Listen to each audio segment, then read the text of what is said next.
आज हर इंसान परेशान है कि उसका कल कैसे गुजरेगा, वो कल कैसे जिएगा। हर इंसान को परेशानी ये होती है कि मैं कैसे कमाऊंगा, मैं रोज़ी कैसे तलाश करूंगा और कैसे मैं अपनी ज़िंदगी सुकून से गुजार सकूंगा।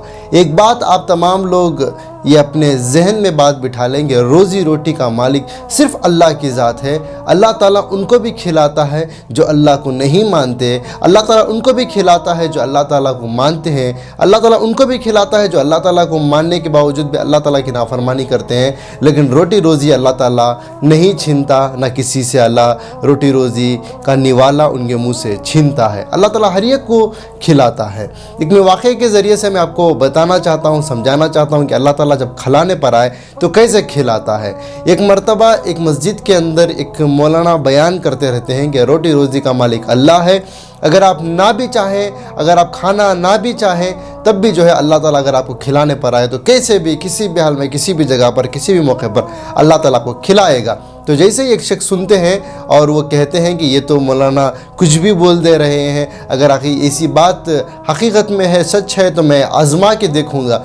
तो वो एक शख्स जो है एक जंगल में जाकर एक बड़े दरख्त के ऊपर बैठ जाते हैं और ये सोचते हैं कि चलो मैं तो ऐसे जंगल में आ गया हूँ जहाँ पर इंसान आते ही नहीं है, मैं फिर भी झाड़ के ऊपर आकर बैठा हूँ, देखते हैं कि मौलाना की बात सच्ची है या नहीं है, क्या अल्लाह मुझे ज़रूर खिलाएगा और खिला कर रखेगा, कैसे खिलाएगा, मैं भी कुछ पल के लिए देखना चाहता हूँ। ये दरख्त के ऊपर बैठे रहते हैं, उतने में एक डाकुओं का काफिला उस जंगल के अंदर आता है।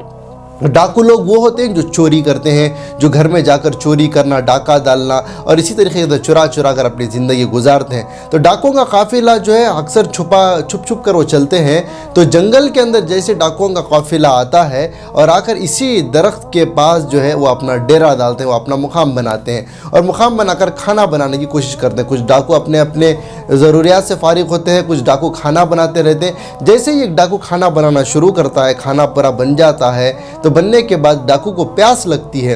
वो पानी पीने के लिए पानी का गिलास लेकर पीने के लिए अपनी नज़रों को ऊपर उठाता है, आसमान की तरफ करता है। तो जैसे ही देखता है कि वो शख्स दरख्त के ऊपर बैठे हुए हैं, तो ये डाकू चिल्लाकर सारे डाकुओं को बुलाता है कि एक जासूस हमारे काफिले को मारने के लिए जहर मिला दिया है, ये दरख्त के ऊपर बैठा, मैं यही खाना बना रहा हूँ, शायद इसने ऊपर बैठकर जहर इस खाने में मिला दिया, हमें ख़त्म करने की, हमें मारने की एक साजिश ये चला रहा है। तो उतने में सारे डाकू उसे पकड़कर नीचे लेकर आते हैं और कहते हैं और डांटते हैं, क्या तूने हमारे खाने में जहर मिलाया? तो वो कहता है कि नहीं, मैंने कुछ जहर नहीं मिलाया, मैं तो बस ऐसा बयान सुना था कि अल्लाह अगर खिलाने पर आए तो कैसे भी खिलाएगा, तो उस चीज़ को आजमाने के लिए मैं आकर दरख्त के ऊपर बैठ गया था, मैंने कुछ भी नहीं मिलाया है, मैंने कुछ भी इसके अंदर मिलावट नहीं की है। तो डाकुओं का सरदार कहता है कि इस खाने में जहर है या नहीं है, ये चेक करने के लिए हमको चाहिए कि ये खाना हमें सबसे पहले इसी को खिलाना होगा। अगर ये खाने के कुछ देर बाद ज़िंदा रहेगा तो इस खाने के अंदर कुछ भी नहीं है, अगर खाने के कुछ देर बाद ये मर जाएगा तो इसका मतलब है कि खाने के अंदर जहर है।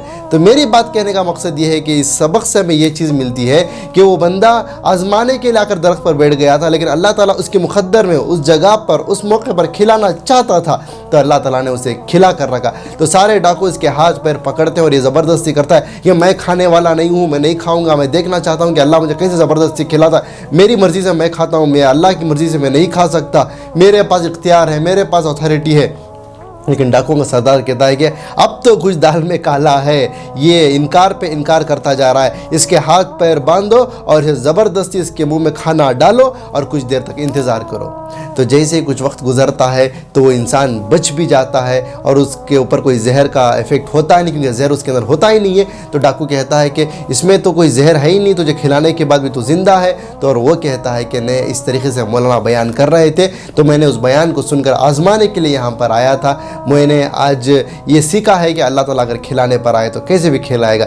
जैसे ये डाकू भी सुनते हैं, वो भी अपनी ज़िंदगी से तौबा करते हैं और उस शख्स से कहते हैं कि आपको भी चाहिए, हमें भी चाहिए कि हमें अल्लाह के हुक्म पर चलना होगा, क्योंकि खिलाने पिलाने वाली ज़ात अल्लाह की है।